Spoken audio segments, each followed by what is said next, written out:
हम लोग पढ़ेंगे एंगल्स के बारे में। एंगल क्या होता है? देखिए, सपोज कीजिए कि एक कोई रे है, यह है ओए। ओए एक रे है और एक सेकेंड रे है, यह है ओबी। ओबी एक रे ओए है और एक रे ओबी है। दोनों का जो इनिशियल पॉइंट है वो है, इसको आप इनिशियल पॉइंट बोले या कॉमन पॉइंट बोले। कॉमन पॉइंट, दोनों का कॉमन पॉइंट वो है।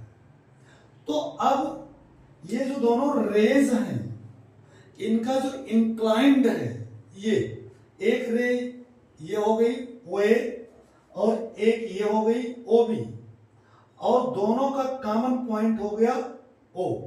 अब दोनों के बीच का जो इंक्लाइंड है, झुकाव है, इसी को हम बोलते हैं एंगल। ये इसको बोलेंगे एंगल। अब आपको जो फिगर दिखाई दे रहा है, इसमें एक रे ओए और सेकेंड रे ओबी, इन दोनों रेज को बोलते हैं आर्म्स। हिंदी में अगर बोले तो भुजाएं। ओए और ओबी ये दोनों आर्म्स हैं और इसको बोलते हैं एंगल, मीन्स कोण। और ये जो कॉमन पॉइंट ओ है, इस कॉमन पॉइंट ओ को बोलते हैं, जो इनिशियल पॉइंट है, इसको बोलते हैं वर्टेक्स, मीन्स शीर्ष। तो इस तरह से एंगल को हम उसके बारे में लिखते हैं कि आर्म्स क्या है, एंगल क्या है और वर्टेक्स क्या है। अब ध्यान दीजिएगा, अगर हमें डिनोट करना हो तो ये सिंबल बना देते हैं। ये सिंबल है एंगल का। अब इस एंगल का हमें नाम लिखना है, तो नाम लिखने के लिए हम इसको ऐसा भी लिख सकते हैं, ए ओ बी। ए ओ बी जो दोनों रेज का इनिशियल पॉइंट होता है, मींस जो वर्टेक्स होता है, जिस पर एंगल बनता है, उसको हमेशा हम मिडिल में रखते हैं। ये मिडिल में। अगर मैं लिख दूं ए बी ओ तो ये गलत है, क्योंकि एंगल जो बन रहा है वो वर्टेक्स ओ पर बन रहा है। इनिशियल पॉइंट दोनों रेस का वो है, इसलिए वो बीच में लिखा जाएगा।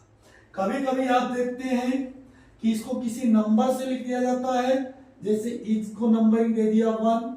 जब कई एंगल है तो 1 2 3 4 करके दे देते हैं, तो इसको ऐसे भी लिख सकते हैं एंगल 1। या इसको कभी कभी हम इंग्लिश के कैपिटल लेटर से डिनोट कर देते हैं।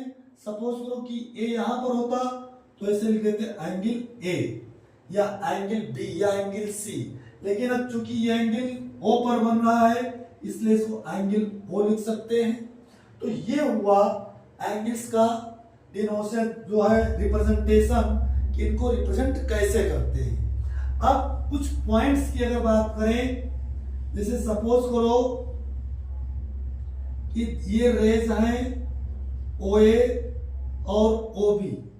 हमने एक पॉइंट लिया यहां पर कोई पी। अब ये पॉइंट पी कहां है? देखिए, ये इंटीरियर द एंगल। इंटीरियर में पहले इन आता है, और इन का मतलब आपको पता है कि अंदर होता है। ठीक, तो इससे याद रखना है कि इंटीरियर का मीन्स हुआ अंदर। तो पॉइंट पी कहां है? ये एंगल के अंदर है, तो इसको बोलेंगे इंटीरियर द एंगल। ऐसे सपोज करो कि एक पॉइंट मैंने लिया क्यू, ये भी एंगल के अंदर है, तो इंटीरियर द एंगल। लेकिन अगर एक पॉइंट लिया आर, अब ये पॉइंट आर जो है ये एकदम एंगल पर है, तो इसको बोल सकते हैं ऑन द एंगल। ऐसे एक पॉइंट लिया Q, इसको भी बोल सकते हैं ऑन द एंगल।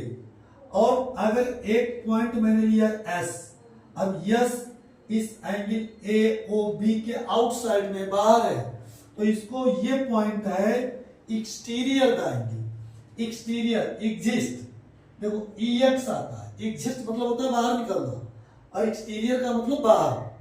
अब EX से हम क्लियर हो जाएंगे। तो पॉइंट यस जो है ये एंगल के बाहर है, तो इसको हम बोलेंगे exterior the angle. Point T अगर कोई है, ये भी एंगल के बाहर है, तो एक्सटीरियर द एंगल है। तो इस तरीके से हम एंगल को कैसे ड्रॉ करते हैं। एंगल में कुछ एलिमेंट्स हैं, उनको हम जानते हैं। एंगल को रिप्रेजेंट कैसे किया वो भी आपको पता लगा।